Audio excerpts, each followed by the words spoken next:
सात्विक भोजन कैसे बनता है, क्या होता है सात्विक भोजन, आखिर क्या है सात्विक भोजन के फायदे, मैं आपको बताता हूँ। देखिए, जैसे खीर बनाई है, ये लड्डू गोपाल जी का मक्खन मिश्री का प्रसाद है, ये भी प्रसाद है। ये मेथी के स्प्राउट हैं, ये मूंग की दाल है, और ये है टिंडे की सब्जी, और ये ताजे चावल बनाए हैं देखिए।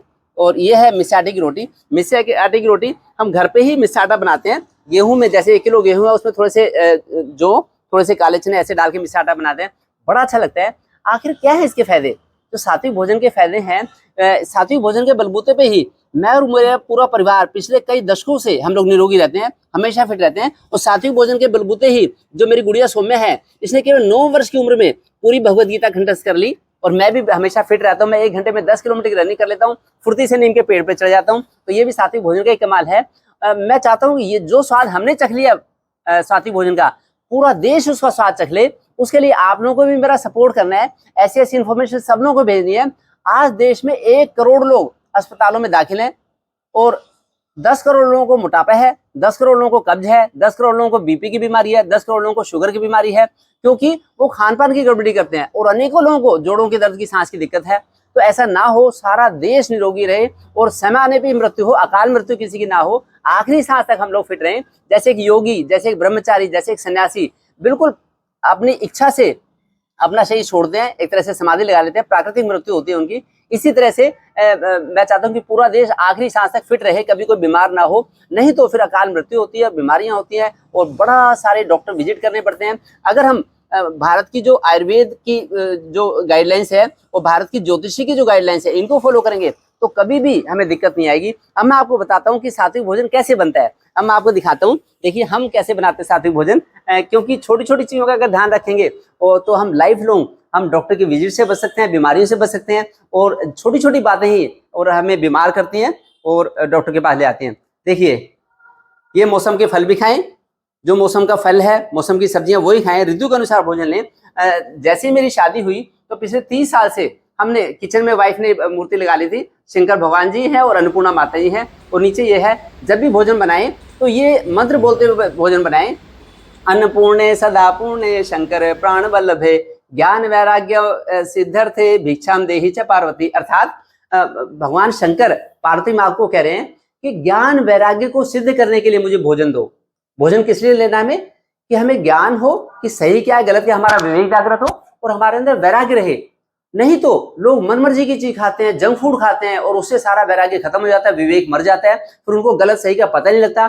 तब होती है ब्लड प्रेशर की बीमारी, तब होती है डायबिटीज की बीमारी। अगर सात्विक भोजन लेंगे तो बीमारी हो ही नहीं सकती। इसी तरह से जैसे मेरी शादी हुई आज से 30 साल पहले, तो मैंने ये लगा लिया था अपने घर में चार्ट, किचन में चार्ट लगा लिया था कि किस तिथि पे क्या खाएं क्या ना खाएं, प्रतिपदा तिथि को क्या नहीं खाना, चतुर्थी को क्या नहीं खाना। इसी तरह से हर तिथि का कैलेंडर है, और फिर किस दिन तेल की मालिश करें या ना करें। और फिर जैसे जो मेरे पापा हैं, मेरे पापा 91 ईयर के हो गए, तो उनके खान पान में हम ध्यान रखते हैं। जैसी उम्र 50 साल से ज्यादा होती है तो ये वायुवर्धक चीजों से दूरी बनानी होती है। खट्टी ठंडी चीजें जैसे इमली, अमचूर, कच्ची आमी, नींबू, संतरा ज्यादा ना हो 50 साल की उम्र के बाद। खट्टे अंगूर, दही, ज्यादा शरबत और फ्रिज का पानी, एसी का यूज, इनसे बचना। भारी चीजें जैसे कि सफेद छोले, चने, सोयाबीन, उड़द, राजमा, पनीर, मटर, ये 50 साल की उम्र के बाद मसूर, मूंगफली, ये पचेंगे नहीं। ये तभी पचेंगे जब आप हाई क्वालिटी की रनिंग कर सकते हो। बाकी भी वायुवर्धक भोजन जैसे आलू है, कटहल, फूल गोभी, खीरा, ककड़ी, टमाटर, ज्यादा पेठा, भैंस का दूध, बासी चीजें, कोई भी डिब्बा बंद चीज, कोई भी बेकरी की चीज, इनको भी 50-60 साल की उम्र के बाद पचाना बड़ा मुश्किल है। लेकिन सात्विक भोजन जो है, जो ताजा सब्जियों से बनाया हमने, ये भोजन हमेशा पच जाएगा।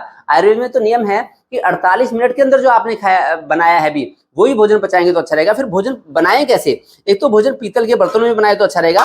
पीतल के बर्तन है, खाने के लिए सफेद धातु के बर्तन यूज कर सकते हो, और पानी पीने के लिए तांबे के बर्तन यूज करें तो अच्छा रहेगा। मटके का पानी पिए, फ्रिज का पानी कभी ना पिए। और जब मसालों का यूज करें आप, तो मसाले एक एक मसाला, जीरा, धनिया, मेथी अलग अलग यूज करें। कभी भी पैकेट बंद मसाले ना लाएं, उनमें डिफरेंट प्रिजर्वेटिव्स, कलर्स, डाइज होती हैं। ऐसे मसाले, घर के मसाले जो अलग अलग मसाला है एक एक चीज का, ये अच्छा रहेगा। जो भी लौंग, जावित्री जो भी यूज करनी है, अलग अलग डिब्बे में अलग अलग चीजें हो, जो कि खेत से आई है, खेत से आके आपने रखी, इसी कोई भी प्रोसेसिंग ना करनी पड़े। जहां प्रोसेसिंग होती है मसालों, किसी भी चीज की प्रोसेसिंग होते ही भोजन जो है और तमस आ जाती है उसके अंदर, राजस और तामस उसमें तभी आती है कि जब आप उसी प्रोसेसिंग करते हैं। तो मैं तो चाहता हूँ नेचुरल चीज यूज करें, जिससे कि अच्छा रहेगा। क्योंकि मेरा इंडियन एस्ट्रोलॉजी में और इंडियन जो जो इंडियन फिलोसफी है उसमें मेरा बहुत ज़्यादा इंटरेस्ट है। देखिए मैं तो सात्विक भोजन के बलबूते पे ही जो मेरी जो उम्र है, भारत की ज्योतिषी शास्त्र ने तो मेरी उम्र लगभग 85, उसके बाद काफ़ी लंबी उम्र बताई है। और ये जो मैं 3 ये एस्ट्रोलॉजर हैं इनसे मिलता रहता हूँ समय समय पे, ये बिल्कुल इन्होंने पूरी आखिरी सांस तक मेरी अच्छी एक हेल्थ बताई है, फिटनेस बताई है, जिससे कि बीमारी होगी नहीं। तो मैं चाहता हूँ कि आप भी आखिरी सांस तक फिट रहें, निरोगी रहें। तो आप इनके नंबर भी नोट कर लें, इनको मैसेज कर सकते हैं, इनको फ़ोन नहीं करना कभी भी डायरेक्टली, बस अपॉइंटमेंट लेके आप मैसेज कर सकते हैं। ये टॉप मोस्ट एस्ट्रोलॉजर हैं इंडिया के, इनमें मोमडन भी हैं, हिंदू भी हैं, तो इनसे आप सलाह ले लें, बड़ा अच्छा रहेगा। आपको नेक सलाह मिल जाएगी कि कहाँ आप गलत पटरी पे जा सकते हैं। कोई ना कोई हमारे भोजन में कमी होती है जिससे कि बीपी की, शुगर की बीमारियां हमें घर कर लेती हैं, या फिर राशि तामसी भोजन लेने से हमारा मन उद्विग्न हो जाता है, उससे फिर एक्सीडेंट हो सकते हैं, अचानक कोई दुर्घटना हो सकती है। इन सबसे बचने के लिए सबसे बड़ी चीज़ है कि सात्विक भोजन लें, और फिर आगे का भविष्य के लिए उसका ध्यान भी रखें कि भविष्य में हमें क्या स्पेशल ध्यान रखना है, जिससे कि कभी भी कोई अचानक कोई दिक्कत ना आए, कोई भी किसी तरह की परेशानी ना हो। मैं चाहता हूँ कि ऐसी ऐसी कीमती इन्फॉर्मेशन आप पूरे देश को भेजें, जिससे कि सारे देश के लोग कॉन्फिडेंट रहें कि हमें बीमारी होगी नहीं। अगर बीमारी हमें है तो किसी न किसी हमारी गलती से होगी, किसी की वजह से हमें थोड़ी बीमारी होती है। तो इसलिए ऐसा कॉन्फिडेंट रहे, जिससे कि पूरे देश में ये बात स्प्रेड करें कि सात्विक भोजन लेने से कभी बीमारी होगी नहीं। जो लोग 100 जगह मेरी वीडियो को शेयर करेंगे तो वो उन लोगों का मेरे कम्युनिटी में वो भी आता है, मैसेज आता है, फिर मैं उनसे डायरेक्टली बात भी कर सकता हूँ, मेरे पास आके डिटेल में इस बारे में या किसी भी हेल्थ इशू के बारे में डिस्कस भी कर सकते हैं, फ्री ऑफ कॉस्ट मेरी ओपीडी में आके बात कर सकते हैं। अब मैं आपको वैराग्य का मतलब बताता हूँ कि रामायण में ऐसा आता है कि लंका पर विजय पाने के बाद विभीषण ने एक मोतियों की माला, बड़ी कीमती माला भगवान राम को दी। भगवान राम ने वो माला सीता जी को दे दी। फिर सीता माता ने वो माला हनुमान जी को दी। हनुमान जी ने उनको तोड़ तोड़ के देखा, उन मोतियों को, मनियों को तोड़ तोड़ के देखा, जो बड़ी कीमती करोड़ों की रुपए की कीमत के थे, तो उसमें उन्हें कुछ नहीं मिला, उन्होंने तोड़ के फेंक दी। क्योंकि हनुमान जी केवल सात्विक भोजन लेते थे, उनका ध्यान केवल वैराग्य में और भगवान में रहता था, तो इसलिए उन्होंने इसकी कीमत ही समझी। आज लोग सोने में, चांदी में, हीरे में, जवाहरात में, बड़ा ज्यादा डायमंड वगैरह में मोह कर लेते हैं, जिससे कि वो बीमारी के चंगुल में फंस जाते हैं। इसलिए वैराग्य का हमें सहारा लेना पड़ेगा, जिससे कि हम बीमारियों से बच जाए। चाहे कोई डॉक्टर है, चाहे कोई इंजीनियर है, IT पर्सनल है, प्रोफेसर है, पुलिस है, जज है, जो भी अपना खाना सात्विक रखेगा वो बीमारियों के चंगुल से बच जाएगा, नहीं तो दिक्कत आएगी। एलोपैथी क्या करती है? एलोपैथी केवल जो हमारा शरीर दिख रहा है केवल उसका इलाज करती है, हमारा मन शुद्ध है नहीं है, विचार शुद्ध है नहीं है। शास्त्रों में ऐसा आया है कि जो हमारी आत्मा है उसके ऊपर 5 कवर हैं, तो पांचों कवर जब दूषित हो जाते हैं तब बीमारी होती है। तो पांचों कवरों की, पांचों कोषों की शुद्धि करनी होती है। खाली अन्य कोष का इलाज करने से काम नहीं चलेगा।